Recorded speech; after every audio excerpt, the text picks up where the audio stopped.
So where we are is with Kierkegaard. We're going to spend another day on Kierkegaard just to review.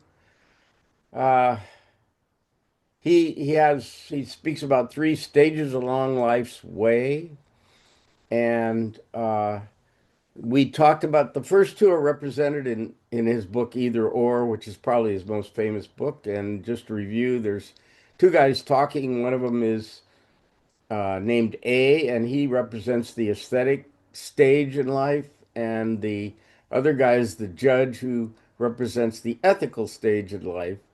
And one way to think about him is the aesthetic stage considers freedom to be the absence of any restraints on his choices. So no marriage, no vocation, so he can do anything he wants anytime. And the judge corrects that, or in his view, corrects that interpretation of freedom and in saying that, well, you're free when you consciously create your future, when you make a choice and you make a commitment. Without that commitment, you can't really say you're free because you're just being batted around by whatever your desire is at the moment. And your desires are not really conscious things. You're just reacting, you're just responding to the external world and doing whatever turns you on. And the judge doesn't think that's really freedom because you haven't done it with passion and with commitment. And so in that respect, you're not really making a free choice. And that's what um, is going to define you. Up until the existentialists, everybody we've talked about is looking for the truth, even up to including Marx and Hegel. They're looking for what the real picture is, what the truth is of the our situation as human beings. That's what they're looking for. But with the advent of existentialism in the mid 19th century, what the guys are looking for is more like passionate commitment and choice. So instead of truth, they're looking for choice. And the reason is, in their minds, that choice precedes truth. In other words, you won't find a truth unless you're looking for that truth. Suppose you're looking for the meaning of life. Well, what would and that's typical for somebody studying philosophy, looking for the meaning of life. Well, what is your idea of what that would constitute? How would you know when you got there? This is kind of like going back to Meno's paradox.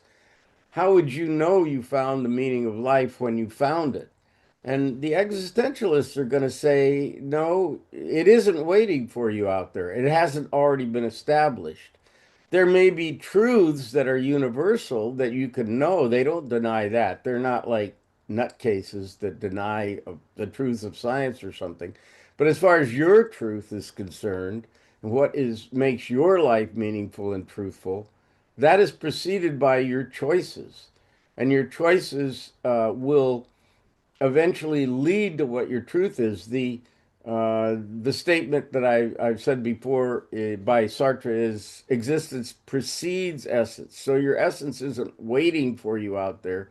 It's something that you're determining by choice at every instant of your life. And then I recall the parable of the man captain of a ship who has to decide when to turn, but the entire time the ship is moving. There's not a time when the ship just stays there so they can figure out what to do. And this is Kierkegaard's parable for the situation you're in, the existential situation you're in as a human being. And there really isn't anybody who can tell you what to do because that, to restate what I've said before, as far as the existentialists are concerned, nobody has existed before or ever will exist again that is the same as you. You're in a completely uh, alone situation. And as Heidegger puts it, you're thrown into the world. And then you have to figure it out for yourself from that second onward. And then, as I mentioned, Elizabeth Anscombe says, well, yeah, we all know that. Let's get on with finding the truth. Basically, that's what she says. That's just, you're wet behind your ears if you're just figuring that out. Yes, that's the truth. However, it bears, I think it does bear um, reminding or examining what the existentialists are emphasizing. I don't think it's useless. I don't think it's just a vapid, empty saying. All right, so the first two stages are the aesthetic man and the ethical man, represented by A and the judge in either or. Now, what today we're going to talk about is uh, the religious stage. And the religious stage has two parts to it. And Kierkegaard calls it you're the night of resignation, Knight, the night of resignation and the night of faith. He himself didn't consider himself somebody who made it all the way to being the knight of faith, although he was a knight of resignation. What is a night of resignation? He realizes that no earthly pleasure will grant him peace and serenity. And even with the judge is emphasizing ethical choices that you should, the judge's ethics are more or less Kantian, like uh, act according to that maxim by, according to which you could recommend that everyone on earth acts according to. If you're acting according to a special rule just for you, or you're considering yourself an exception, then that's not moral. That's kind of the judge's essential ethical position. Well, even that, though, will not result in spiritual serenity or happiness or the grace of God. That won't happen either.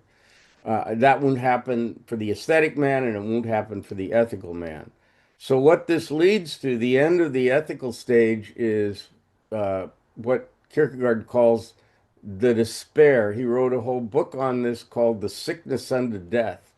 I remember saying that they're like heavy metal songs. Fear and Trembling and Sickness Unto Death are not, they don't sound like bestsellers particularly. Maybe Fear and Trembling would be like a horror movie or something.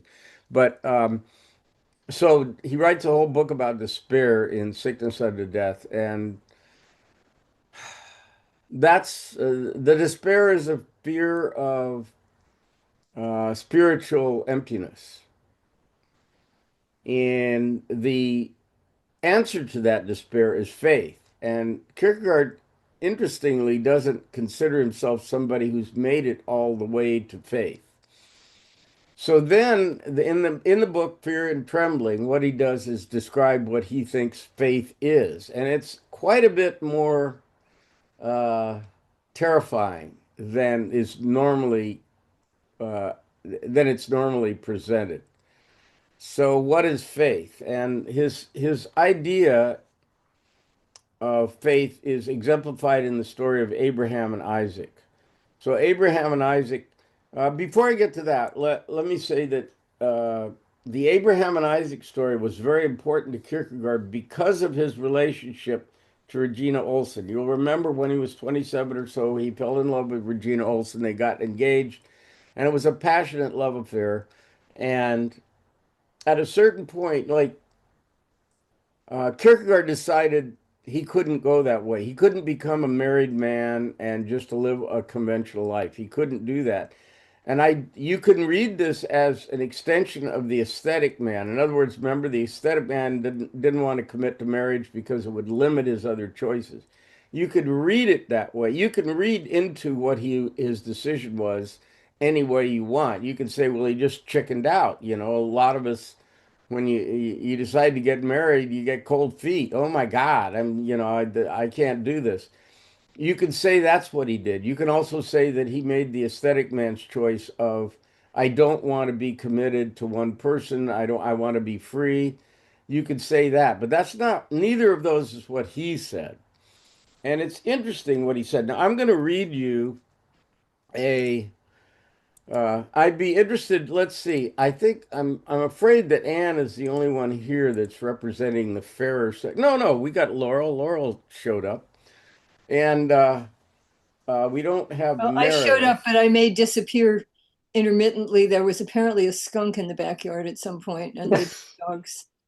The two Oh, dogs, look. I don't think they were sprayed directly, but they are not happy campers. Well, you Family right. that's an original excuse, Laurel. I haven't heard that one before. That's pretty good.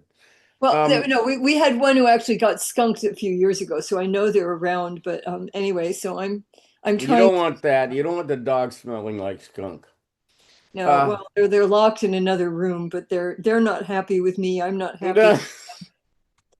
okay, well, I don't think they were really hit, but they apparently found a place where it had been and investigated a little too closely. So, uh, all right. Well, back to I'm sorry. Kierkegaard. So what am I? What am I representing? Well, here's what it Female? is. I'm going to read to you a passage from Kierkegaard's journals, and I want your what you think your response would be. I already did this for to Teresa and asked her if you were, say, Regina's age, you're like 18 or 19, and this guy writes this to you. Now, he didn't really write this to her, but it's written addressed to her in the journals, like he's writing his innermost thoughts as if he were writing to you. And I'm going to read them, and I'd like to see what your interpretation or your response to this kind of thing is.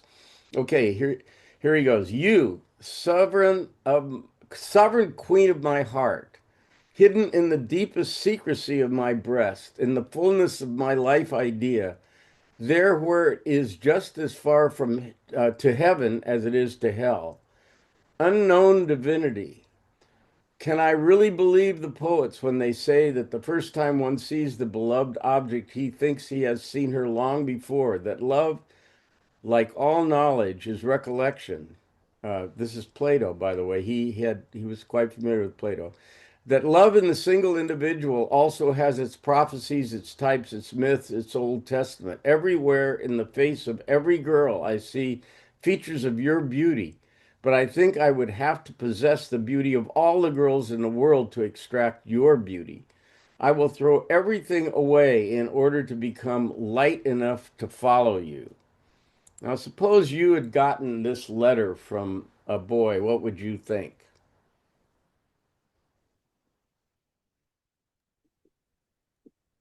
I would be very impressed.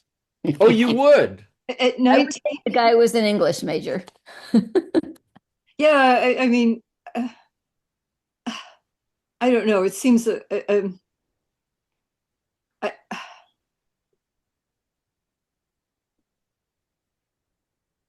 would have thought it was in. I would have thought that I would have been surprised if someone had written something like that to me. It just said I would have thought, what the? Yeah, I'm not so Teresa, sure. I've run this by two women so far. And Teresa, my wife, and then another old friend who I think I mentioned before, who was a professor for years at San Francisco State, professor of English composition.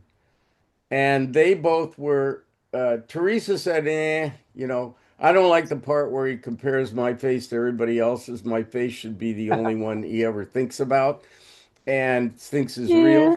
I'm paraphrasing. And Elizabeth, the professor, said, I'd be running for the exits. This is insane. This is just way too over the top and way too intense. And I could Well, I do never, think it's pretty crazy.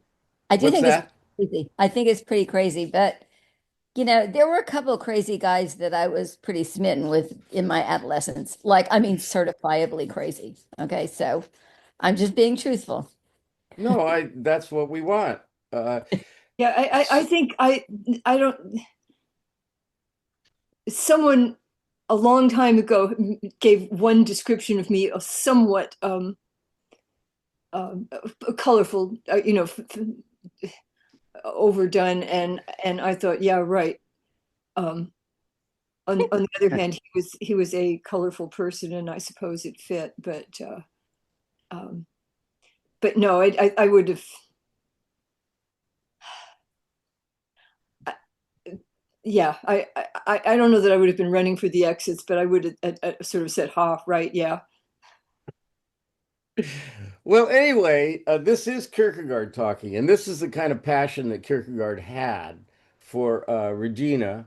And um, oh, a little note from Laurel about dealing with skunks. The thing is that he broke off the relationship, and the reason he broke it off. Now, let me read a little further here. This isn't actually further exactly, but another passage that starts to explain uh, why he breaks it off. This terrible restlessness, as if wanting to convince myself every moment that it would still be possible to return to her.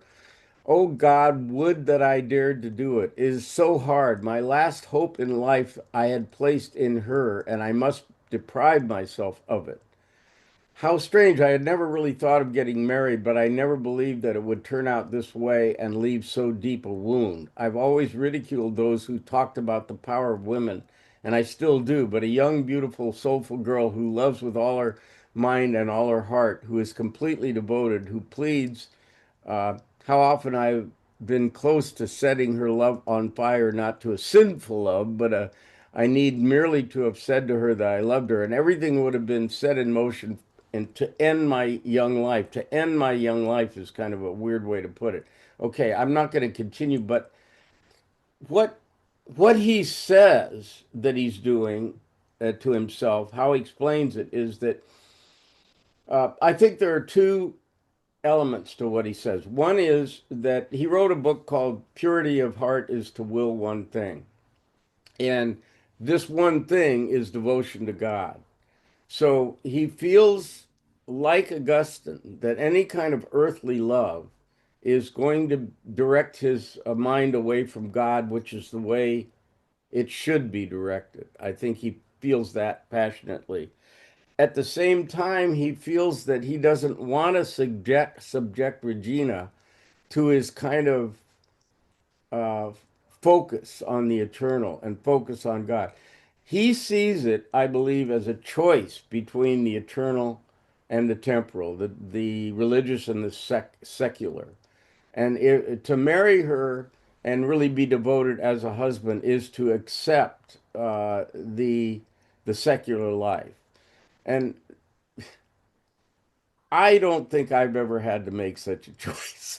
It never would have bothered me, you know. I mean, I'm living now and I'm going to live now. But for Kierkegaard, it was a big deal. And it defined the rest of his life, really, in many ways. And then he compares himself to the sacrifice Abraham makes. And this is what he writes about in Fear and Trembling. So that's what I want to talk about now. I mean, he consciously, let me see if I can find that quote. He consciously says that um, what Abraham found easiest, I found the hardest. He was permitted to lift the knife. At the last moment, he was stopped. But I had to renounce her without any such outward event.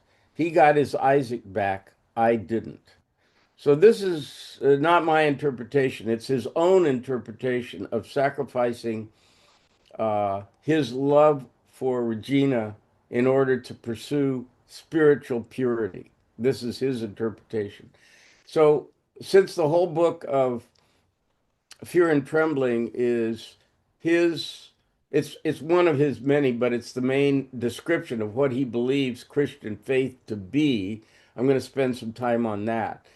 And it's the story of Abraham and Isaac. And uh, first, I'm going to read the actual story from Genesis, or a little, bits of it anyway.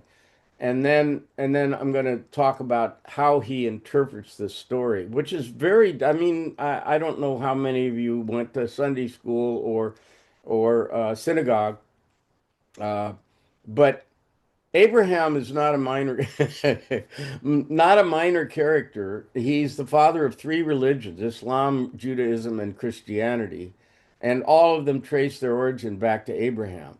And so this isn't a bit player in the Bible. He's a central figure in three religions and a founding figure, right? And so he is the representation for all these three religions of what true faith really is, right? So Terry Kierkegaard takes this seriously and it says, okay, let's look at this guy. And I have, a few years ago, I saw on television some PBS thing. It was a bunch of theologians talking about uh, I don't know if they were all theologians. I actually not now that I think about it, I doubt it. But they were religious, somehow religious thinkers, right? And they were discussing the Abraham and Isaac story. And it was evident to me that none of them had read Fear and Trembling. Oh my God, I don't see how they could possibly be discussing the Abraham and Isaac story without considering Kierkegaard's interpretation of it. But anyway, so let me start here by uh, kind of reciting a bit of Genesis 22. Uh, so Abraham, one night, um, God speaks to him and he says, take now thy son, thine only son, Isaac. I know you guys know this story, but it's it's relevant to actually consider the text in the Bible.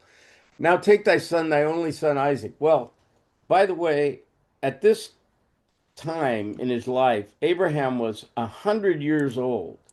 And Sarah had finally gotten pregnant. She's 90 years old. This is a little bit of a stretch from the get-go, but nevertheless, they haven't been able to have a child. And Abraham is the head of the tribe of Israel. So he is somebody who hopes to have some offspring who would take up that mantle. And they haven't had a child at all. Well, so Sarah, this is just so kinky. I mean, Sarah permits him to sleep with Hagar, and Hagar becomes pregnant with a boy called Ishmael. Now, Hagar is a slave, so we don't really think it's that cool. This is like Thomas Jefferson. We don't think it's that cool for a master to sleep with a slave and get her pregnant, but according to the Bible, it's okay because Abraham did it and Sarah was okay with it. Oh my God. This is not what we think is okay in 2025. So anyway, but that's what happened. So anyway, they've already had this son. Hagar has already had this son, Ishmael, and still they have no actual son of their own. So finally, at the age of 100, God, that the way they think about it, God has finally given him a son, Isaac, right? So now, okay, let me continue with the story. Uh, God says, "Take thy son, thy only son, thine only son." So he's not counting Ishmael, whom thou lovest, and get thee into the land of Moriah, and offer him there for a burnt offering upon one of the mountains, which I will tell thee of. And Abraham rose up early in the morning and saddled his ass and took two of his young men with him and Isaac his son and clave the wood for the burnt offering and rose up and went to the place of which God had told him. Now, notice he doesn't discuss anything with Sarah. Wouldn't you think, Sarah, last night I had a vision from God and he said I should go sacrifice my son on an altar, burnt offering to God. Don't you think you'd want to talk that over a bit with your wife? Oh my God. But no, it's not even brought up as something that he would do. No, he just, starts to get all the stuff together. Um, eh, so then when he gets up there, he uh, Oh, Isaac spake unto Abraham his father and said, my father, he said, here am I, my son. And he said, behold the fire and the wood, but where is the lamb for a burnt offering? And Abraham said, son, God will provide himself a lamb for a burnt offering. So they both went off together, and they came to the place where God had told him of. And Abraham built an altar there and laid the wood in order and bound Isaac his son and laid him on the altar upon the wood. And Abraham stretched forth his hand and took the knife to slay his son. Uh, and and God said, lay not thine hand upon the lad, neither do thou anything unto him. For now I know that thou fearest God, seeing thou hast not withheld thy son, thine only son, from me.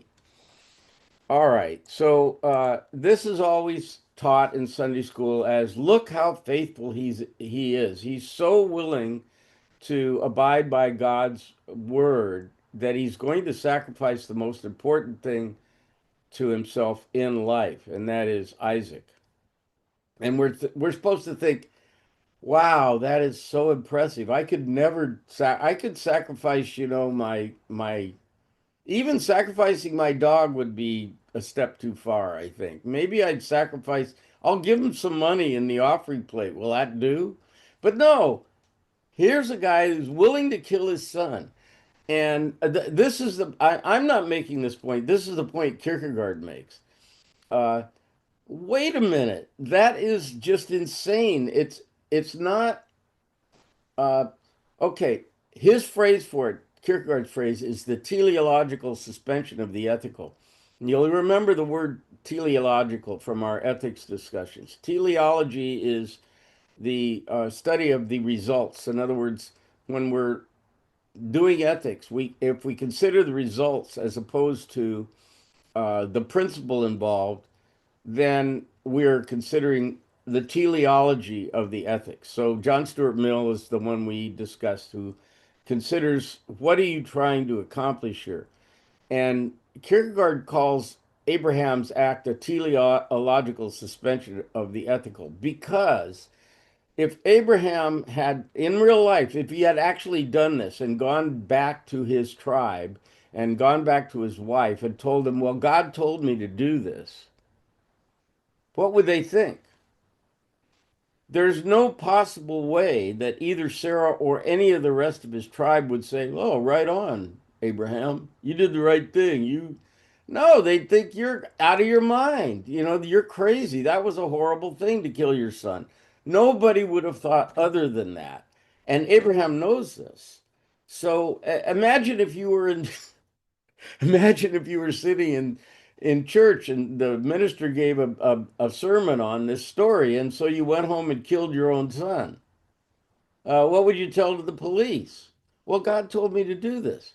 So it's not going to, the outcome of this can't be good in any way for Abraham. There's no way that it creates any goodness in the world for him to kill his son. It won't advance him, and it won't advance his family, and it certainly won't advance Isaac.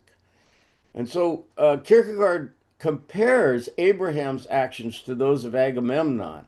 Now, you remember Agamemnon, or maybe we didn't talk about this, but in the beginning of the Trojan War, uh, Agamemnon gathers the tribes together. Um, I think it's in Euboea, and he they are all set to sail, but they can't get a decent wind to sail.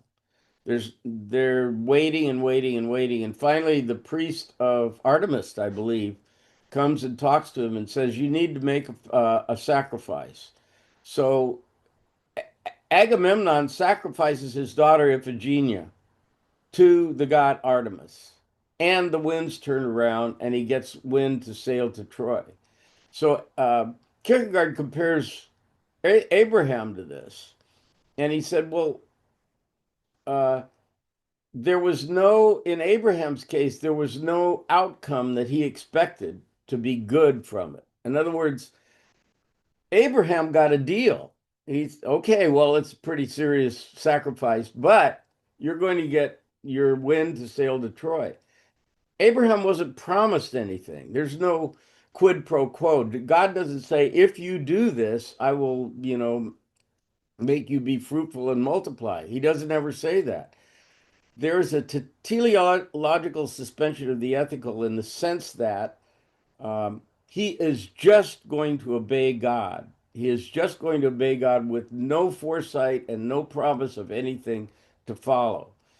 And Kierkegaard says, then Kierkegaard, his conclusion is, which he says several times during Fear and Trembling, this is faith. And if it is not faith, there is no such thing as faith.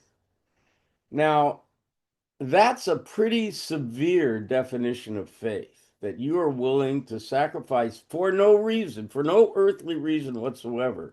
It's not like, okay, and then be elected to the you'll get to be a minister, you'll get to do anything. No, there's nothing.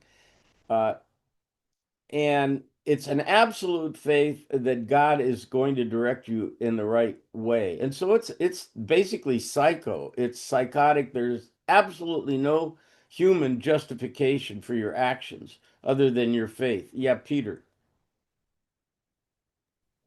It's even more extreme than that because God has made a promise to him, and the promise is of a numerous posterity, and in thee shall all families of the earth Ooh, you got frozen again. all destroy It's frustrating. the You're promise. God argues he believes the promise will be fulfilled, but he also ready this is very by frustrating. We're reason. not hearing you, Peter.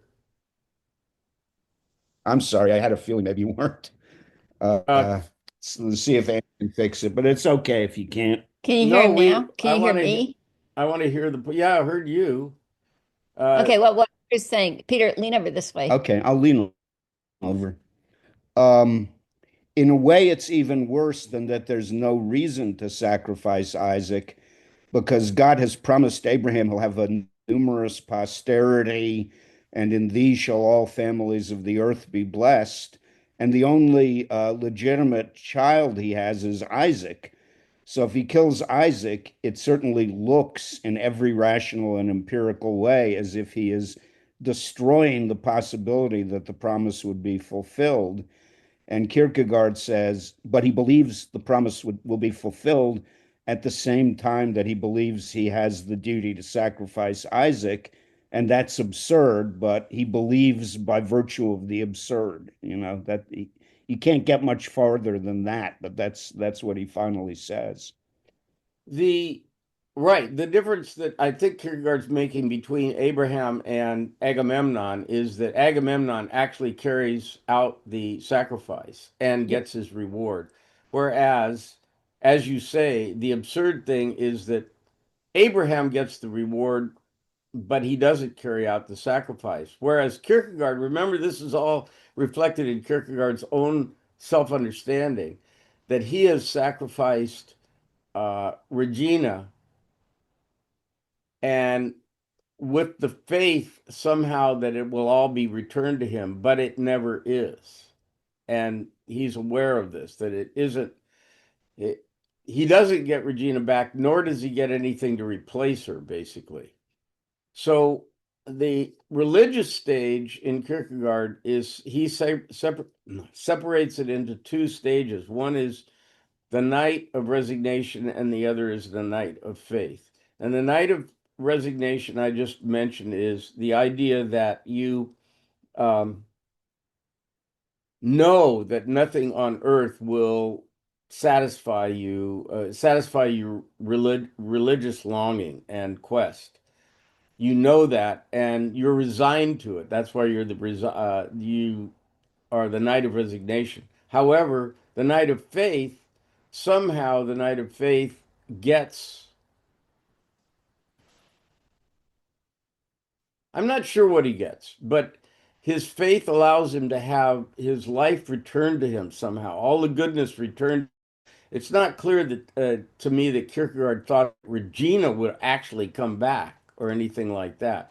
In Abraham's case, of course, he does become the father of the tribe of Israel, but it's not clear to me that either in Agamemnon's case uh, or I mean, excuse me, that Kierkegaard's case reflects either Agamemnon or Abraham. He doesn't get anything back, and he's conscious of that. That his sacrifice is worse than Abraham. Well, it's not worse than Abraham because he doesn't sacrifice anything, whereas Kierkegaard does. But unlike Agamemnon, he doesn't get anything for his sacrifice. That's the state that Kierkegaard finds himself in. Yeah, yeah, Peter. Um, he seems to have believed until July 1843 that there was some possibility that he would get back together with Regina, but he found out then that she was engaged and she Yeah, got married. And the question is, had he written the whole of Fear and Trembling before he found that out? And I think Walter Lowry argues he probably had, that the book was finished and the connection between Regina and Isaac was cryptic enough that he felt like he could publish it without giving anything away publicly. But you know, he had lost the hope that animated the book. uh, right. But he does admit that he himself doesn't make it to the stage of the Night of Faith. Well, Um, Pseudonym admits it. I think you're right in assuming that Kierkegaard is a lot like Johannes de Silentio, but like some commentators will say, oh, Johannes de Silentio has not got to that point, but Kierkegaard has. I think he's completely shelving the question whether he has and simply saying his pseudonym hasn't, this imaginary character. right. That's an interesting uh, distinction to make. Yeah, I don't make the distinction that much. I think, Johannes de Silentio is a mask behind which you can see Kierkegaard's face pretty clearly. But I'm not sure he wanted it to be like that. It's a little hard to tell because he's that pesky pseudonym stuff that he does Mhm. Yeah. makes it a little difficult. Okay, so that is um sorry. Er, that is our description of the third phase of the third stage along life's way. The aesthetic, the ethical, and the religious. And religious has the two stages, uh the night of a resignation and the night of faith. And this is all represented in Abraham. I pretty much think that this is not the average minister's take on the story of Abraham and Isaac in the Bible. It's quite extreme, and like I said, when I heard all those religious figures talking about it, just ignoring this, it's like a child's. If you read it like they do in Sunday school, it's as Kierkegaard said, it's no big deal. Kierkegaard makes the distinction between these three stages and he says often religion is paraded as occupying one of the stages before the religious stage. In other words, there is an aesthetic appreciation of Christianity, which is the story of Jesus. Here's this pure-hearted guy who is sacrificed unjustly and caused to die. There's a lot of drama, the Passion of Christ. Movies have been made about this and how it is a very dramatic story. But if all it was a dramatic story, you might as well leave it in the hands of Hollywood directors. It's not just an aesthetic pleasure to read or drama to read the Bible. And secondly, it's also not identified as ethical. You could be an ethical person and be a Kantian without being religious. So I think Kierkegaard makes a pretty strong point that if you really want to take the Bible seriously, you have to take the story of Abraham and Isaac seriously. If you want to have the faith that is presented by Jesus and by Abraham, then you can't think of it as a nice story and you can't think of it as just how to behave ethically in life because both of those could be done completely without any religious faith of the sort that Kierkegaard is describing. And so this is faith. If there is any such thing as faith, it's this. I don't know. I'm personally not willing to go there. Like I say, I have a hard time thinking. Now, Robert Johnson, I guess, if you make a Faustian deal with the devil, maybe you're making that kind of a gamble. I don't know, but anyway, uh, so thoughts on this kind of radical presentation by Søren Kierkegaard? Other people a chance to talk. You just let Barry. Well, I was just, I mean, I was just thinking about the book of Job, and it seems interesting that, the Old Testament God seemed to want to subject people to tests of their degree of faith, which seemed like another example of that.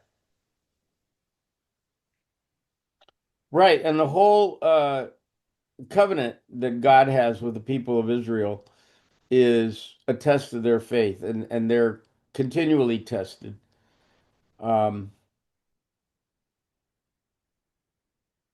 it's an interesting dynamic, religious dynamic, and it's not one that is often preached from. Well, I guess it is. It depends on who you have as a minister, but it's the fire and brimstone part of Christianity or religion. Yeah, Laurel. So Kierkegaard's feeling that sacrifice is important, that one has to do this, seems to me to belong in a little bit to the Catholic. Does he? I mean, doesn't he just want to be a priest or something?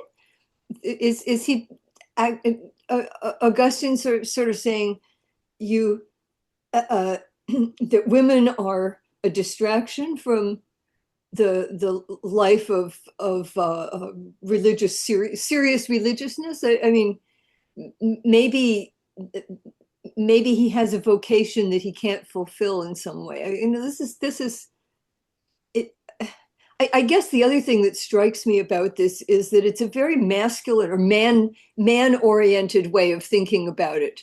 Where's the place of women in all of this? Hello, you can man and give up marriage, and women don't seem to have this conversation leaves women and their possible um, role or seriousness about purpose and existence kind of out of it. You know, that is an excellent point, and I don't think I've ever heard anybody make it before. It's an absolutely bang on point that it just excludes women. Well, so does Augustine. I mean, women, so does St. Paul. Women are considered Yeah. uh, kind of degrading. Like your relationship with a woman is degrading. Like Paul thought that the more perfect life was a singular life, a solo life. So did Augustine, and obviously so does Kierkegaard. So it's not he's not standing outside the Christian tradition when he's saying all these things. No, In his view, and the view of a lot of theologians, he's purifying. He's making the central point, the condensed point of Christianity. Yeah, Peter. women are outside of What's that? women are outside of it. We don't have souls, or we can't be religious, or I I don't don't know. know. We don't have. I find it irritating, especially that nation that the previous quote from him. If you take the Abraham story all by itself, just Genesis 22, it seems women don't count. But if you put it together with the way Sarah appears in Genesis, that she has the initiative to have Abraham beget Ishmael, she has the initiative to drive out Hagar and Ishmael into the wilderness where she expects them to be killed. And when she's told she's going to have a child at the age of 90, she laughs, and Isaac supposedly means laughter. So she really does have a role. And from time to time in the Old Testament, admittedly, very few times, God speaks to a woman in some way or other and tells her what to do. Like Deborah is told to be a prophet in the same, or a judge in the same way that Gideon and the other male judges are. And Rebecca may not be directly told by God, but God wants her to do what she does, which is switch Jacob and Esau so that Jacob becomes the child of the promise. I mean, that's not ethical either, but that's what she does. So if you take the Old Testament all together, I think women are very active in it. If you take the Jewish tradition at the time of St. Paul, then I think you can criticize it in pretty much the same way as you can criticize the Christian tradition. That is, Rabbinic Judaism in many ways represents a narrowing from the Old Testament, which is something Nietzsche believed and I believe. Uh, uh, you can have a female rabbi though, and And well, a female reform rabbi. I don't a know if the reformed Orthodox rabbi, accepted and it. you still can't have a Catholic priest that is You female. can. Apropos of what Laurel said about, that there's something Catholic about Kierkegaard, there is that beautiful passage about the Virgin Mary in Fear and Trembling, that her situation is in some ways almost as bad as Abraham's, in that nobody knows but her that the angel spoke to her and told her about this child she would conceive. So she's in a position of shame besides the usual distress and dread of childbirth. And he pays a great tribute to the Virgin Mary. And Walter Lowry says in a note, this is kind of unusual for a Protestant. Um, but you can't put it on Lutheranism because Luther thought getting married was like a holy act for him. In many ways, he was really close to Catholic theology, though he was a rebel, but he wasn't on the subject of marriage and celibacy. It's Kierkegaard's own, Weirdness. peculiar idiosyncrasy. I think we could agree he's pretty idiosyncratic. Uh, Old Kierkegaard. Oh my goodness. All right. Any more stuff on Kierkegaard? More reactions? More discussion? My advisor at Yale was Paul Homer. He was a Kierkegaard scholar and a really good man. And he's the one that told me I was throwing my life away when I decided to go off and play music. Um, But I don't think so. I mean, I don't think that anything is throwing your life away because, as the judge says, it doesn't matter what you choose, you're still always able to choose the next second. Nothing is written in stone. And this is the definition of existentialism, that existence precedes essence, uh, contradicts Marx and Freud, because Marx and Freud and Sartre becomes a Marxist. I don't think I've read all this stuff as his explanation of how he can be a Marxist. But a Marxist is a determinist, and a Freudian is a determinist in the sense that they believe that who you are now is determined by other forces that don't have any present input. Like Marx believes that it's because of your social state, and Freud believes that it's because of your state as an infant, and those dictate who you are now. And existentialism denies that there's ever such a state that dictates who you are now, that right now you can make a choice to be somebody other than who you are. So I'm not sure how you there. And then there's Eric Fromm, who's an existential psychoanalyst. Another difficult problem. Sartre does criticize uh, Freudianism for exactly this, that no, it's not true that at any point you're not free to do whatever you want. He wants to make a big point of that. Uh, but the existentialists, just I'm talking about as a whole now, as a group, they deny determinism. And so, yeah, Peter's going to explain to me how Sartre could be a Marxist and an No, existentialist. no, I think Sartre way exaggerates what human freedom is. And I think different as they are from each other, Freud, Marx, Nietzsche, and Kierkegaard all have some very strong sense, if not always of determinism, of fate, of, men make their own history, but they do not make it under circumstances chosen by themselves. I think Sartre is too self-enclosed as a Parisian intellectual and kind of forgets that even when he takes some good political positions as a Marxist or writes good books. We're not as free as he claims.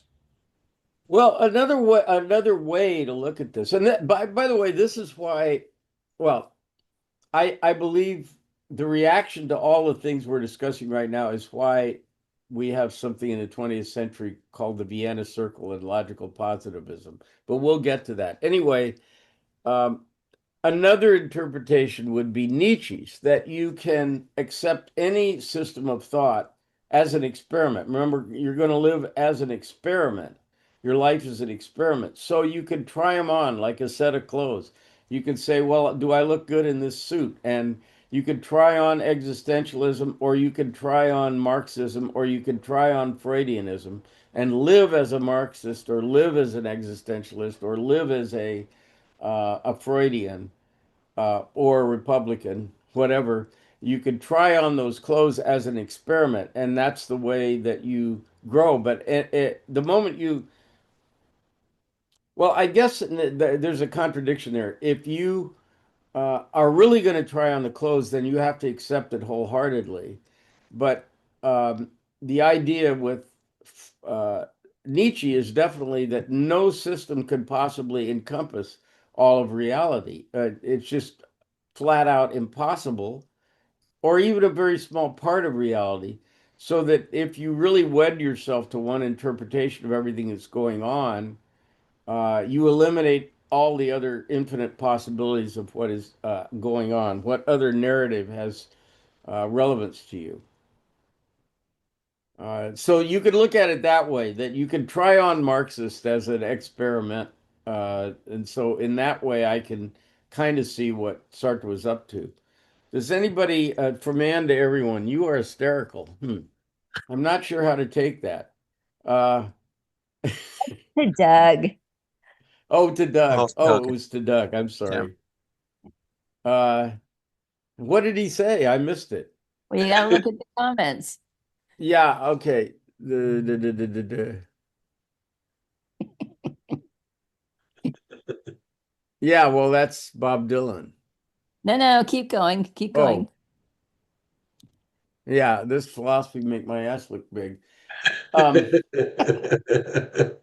that is a paraphrase of something somebody said about Trump. Uh, Tony, was Kierkegaard actually, how did he feel about organized religion? oh, well, he was pretty critical of it.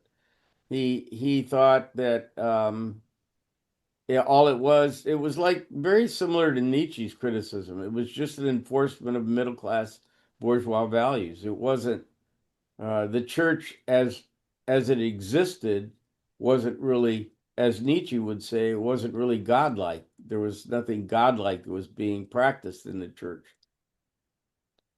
I think he was very critical of the church, and I don't think this was heavily endorsed by the church of his day. I think it was held in bad odor by the church. Yeah, Peter. Yeah, he denounced the church of his day to the point where, according to Robert Coles, it became kind of proverbial in Denmark, don't be a Søren, don't be like him. But I think he kind of thought it was between the individual and God. And he does say at one point in Fear and Trembling, the church is not really that different from the state. It's an organized group of people. But I'm not talking about your relation mediated by the church. I'm talking about an unmediated relation to God. Of course, one answer to that is how would you know about God if it weren't for the church or the temple or the synagogue or the mosque or wherever? And you can't be that, isolated from it. But he was really very isolated. I Yeah, think, and his phrase for that was your relationship to God is the absolute relationship to the absolute, which means that you are an absolutely uh, individual human being, and your only absolute relation that you could have could not be to anybody in this world. It can only be to God. And so this is basically the extreme version of Protestantism, because the whole idea behind Protestantism is that your faith shouldn't be mediated by a body, by the Pope and the Catholic doctrine and the Catholic structure of the Catholic Church. It shouldn't be mediated. You should have a direct relationship to God, and that was made possible or more possible by the printing press. And then, as Peter says, the even the printing press is you're reading something. That's where you get your idea of God, is from this text. So it isn't out of the ether that you get your idea of what God is. You get it out of a book, even if you're not going to church and having it interpreted by a minister or anything. If you get it out of a book, it's still something that isn't is mediated in that sense. I I may have mentioned before that if somebody asks me if I believe in God, I ask them what they mean by God, and that's impossible to answer. Wittgenstein has a little uh, simile he uses for this, or metaphor, which is that God is like a box that everybody carries around with them, but nobody has ever looked inside it. Hmm. Uh, it refers to this it's like this word that everybody uses without having any universal understanding of there isn't any universal understanding of what it means, whereas there is a universal understanding of what a lot of things mean. Like Beyonce, we know what that means, but if I say God, we're not really sure what that means, and yet everybody's very in favor or against it. And So, Tony, I have a question. The more you're talking about Kierkegaard, the more it's reminding me of Ingmar Bergman. You know if he was influenced by Kierkegaard, his Ingmar films? Bergman, I can't answer that. I mean, I don't know why Uh-huh. it seems Bergman seems very Hmm. Kierkegaardian, but I've never thought about that before. Well, it's just reminding me so much of some of Bergman's films, this search for God and this loneliness and this like coming to the edge of something and not being able to cross over, and the anguish and so on. I used to watch a lot of Bergman films and I really like him, but it's just is really making me think of him. And Strindberg too. He's like that. Ibsen isn't, but Strindberg is. Well, I never had considered that before, Anne, but it's an excellent point. Mm. Uh, you're right. He does seem that way. He has that brooding, uh, kind of metaphysical presentation of his stories. Mhm. I mean, like The Seventh Seal, Seventh Seal, yeah. yeah, or Winter Light, some of those agonized movies. Virgin Hmm. Spring also Yeah. Yeah. Yeah. very much. Yeah, that when I saw the Virgin Spring, it really blew me away. It was the first Bergman film I ever saw, and I thought it was really, really powerful. It's beautiful. It's beautiful. Yeah, it is beautiful. But it's like the two narrative lines of the Seventh Seal are almost, in the one, the guy gets married, they have a baby, they live that kind of life. And in the other one, it's the lonely knight, who's been to the Crusades and eventually just, oh, okay, there's my physical therapy person. I have to say goodbye. But Oh, Peter, okay. Well, we'll see you next time, man. We'll yeah, start talking about the 20th they century. like good. Yeah, great. Well, Peter's not disappearing. He's coming back in a minute. Okay. See you guys. Take All care. right. Bye-bye, Anne. She seems to Hi, be Chris. doing better. Yeah. Good. Hey, Peter. Yeah. Okay. So I I feel like Kierkegaard has kind of backed himself in a corner, right? I mean, we have, if you go through that whole chronology we've been talking about the tests, it seems almost transactional when Abraham is like, well, I'm completely determined. I don't have any free will, right? So we only see that side of Abraham. You see that Kierkegaard is sort of saying, well, I'm going to give up this because I'm on this other quest, but then doesn't, and it's not clear it takes him anywhere. You can't get out of despair, right? You can't get to faith. Am I? It's kind of interesting to see him in the light of not as much free will as maybe he thinks he's got. Why don't you expand on that a little bit? Well, I'm trying to follow his arc, right? He's entranced by this woman, and that's part of the aesthetic and maybe the ethical, but at some point he's trying to set those aside because he wants to move on to this, this thing.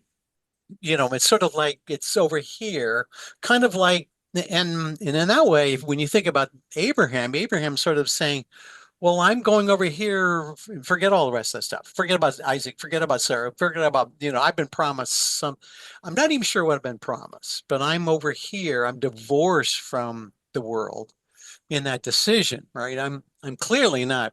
And I don't know, did Kierkegaard end up in the same place?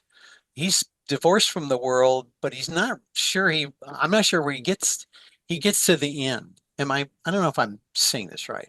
Well, I think you're consistent with what he thought about himself. He also says that he is divorced from the world. In other words, the night of resignation he identifies with, but he doesn't feel like he's gotten his reward and become the knight of faith. The knight of faith is living in joy because he has uh, committed himself to God and has, like I say, the absolute relationship to the absolute.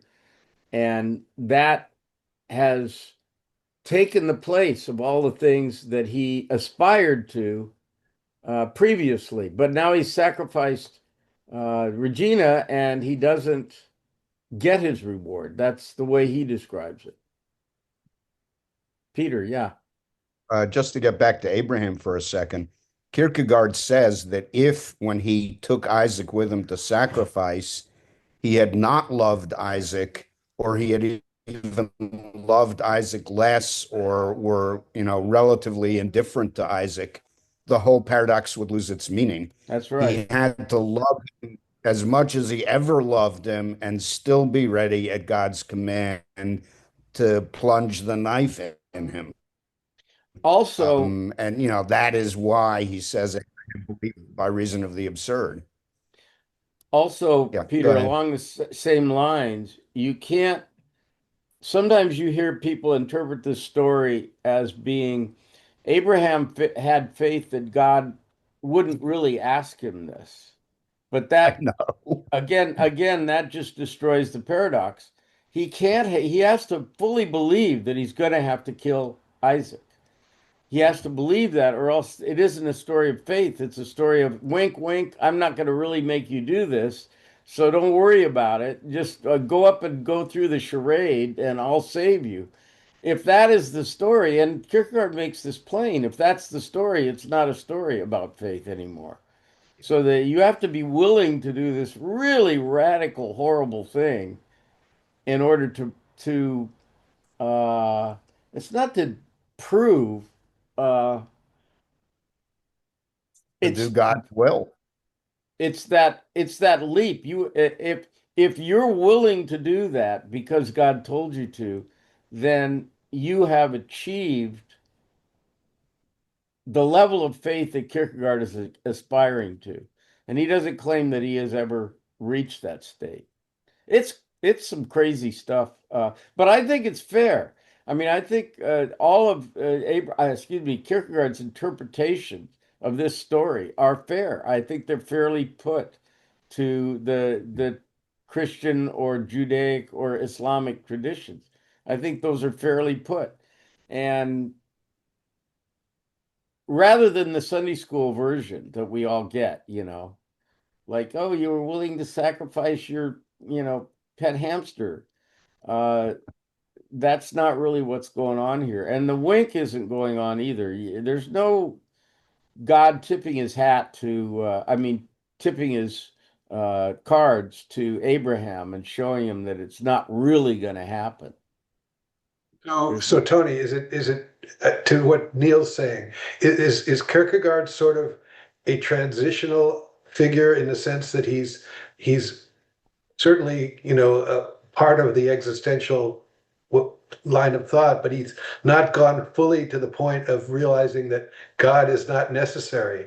Uh, he's still looking for that spiritual explanation of everything, and he wants to renounce, the material world to get there. But it seems like the later existentialists aren't, they're not searching for a spiritual explanation of everything. I'm not sure that's quite true. Heidegger, I believe, is kind of looking for that. The Heidegger and Kierkegaard want a life that is authentic. Authenticity is a big deal with Heidegger, and that's kind of if we go back to Hegel, that's kind of uh, the final movement in the dialectic that you're separated. And Kierkegaard was a student of Hegel too, and so he knew that one step in the dialectic, perhaps, was when he became the knight of resignation and stepped away from the world. But the next step in the dialectic should be a reunification with God, which he felt never happened. Whereas with Heidegger, I think he holds out the idea that you can live authentically. I mentioned that I wrote a paper in graduate school where I compared Heidegger to Christian theology and showed the parallels. Peter. Yeah, Heidegger is, I think, I agree with what you said about him, but he's also an avowed atheist. But many 20th century existentialists are, closely and positively connected to some kind of organized religion, like Karl Jaspers with Protestantism, Gabriel Marcel with Catholicism, Martin Buber with Judaism. Their relation may be different. Like Buber said, I am the Lord your God is revelation, all the rest is human interpretation. And that is kind of a radical break with the Orthodox Jewish tradition, but it's still Jewish. So the two strands seem to develop in parallel to each other and in opposition to each other, atheistic existentialism and religious existentialism. And, nobody has succeeded in, like reconciling them through a middle term that I know of. And then there's Paul Tillich too. But Yeah, sure. the yeah, I think you said, did you say they kind of run in parallel? Did you Yeah, say that? and Yeah. they're going in similar directions as far as existentialism goes, way as far as reveal religion or whatever you want to call it goes. Yeah, well, this is a good segue, I think, into the next thing we're going to address, and that is uh, the Vienna Circle and logical positivism. I'm not going to spend a lot of time on that. I'm mainly going to go straight to Wittgenstein next, but logical positivism is the notion that mostly it's in some ways it could be seen as a reaction against this kind of thinking. All of the German idealism and theology, it's just like this is balderdash. We're just going to throw all this out and we're going to limit ourselves to stuff we can be sure is true. And so we have something called the verification principle, which is that you're going to have, if you want to say something is true, you have a proposition and then the proposition has to refer to specific things and it has to be well made and you can then determine whether it's true or not. And if you can't do that, if you can't, and this is going back to Hume really, if you can't do that, then okay, you're saying stuff that may have poetic force, but it can't be said to be true. And this actually goes all the way back to Socrates, determining the difference between truth and opinion. And so you can see the Vienna Circle and those guys as a reaction against all of this stuff, which, excuse me, Wittgenstein calls language going on a holiday. And uh, oddly enough, though, Wittgenstein was very enamored of Kierkegaard. He thought Kierkegaard was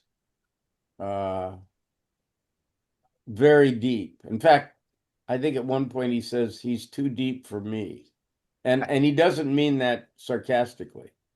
He means it sincerely, I believe. He So also I'm loved Dostoevsky. sorry. He loved Dostoevsky. Wittgenstein apparently carried the brothers Karamazov with him when he was in the trenches in World War One, and knew by heart a lot of what the holy hermit Father Zosima has to say. I just found that out recently, and it surprised me.